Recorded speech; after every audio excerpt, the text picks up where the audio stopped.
I have, like you said, a long experience of being a founder. I was a startup founder. I have multiple exits. I worked in small business. My parents started and grew a small business back in New York where I grew up.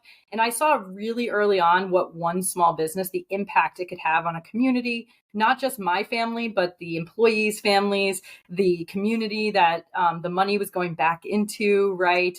All of these pieces. And I think that the soul of business is really what you just talked about. I call it the why.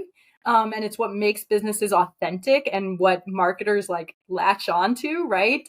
And I think that that's the hard part of entrepreneurship and building those businesses is when you kind of lose that why, right? We all went into entrepreneurship. We all started a business because we had a moment that we saw something we can change in the world or some sort of freedom we can give ourselves and our employees and our families, right? Whether that's financial, whether that's nonprofit, whether that is solving a problem for other people.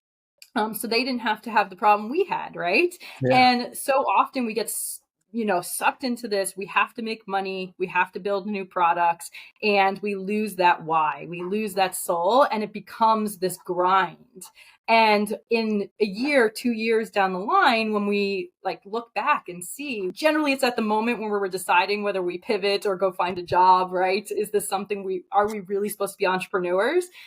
In that moment, we realize that we really lost what that why is. And so one of the things that we do is, although we're technically a marketing, and I put that in quotes, marketing, agency and company, is we look at how does marketing fit into a business holistically, right? Because if you don't have that mission, right, it's not just putting social media posts on a calendar, it's how does that social media post tell a story that brings you back to that why?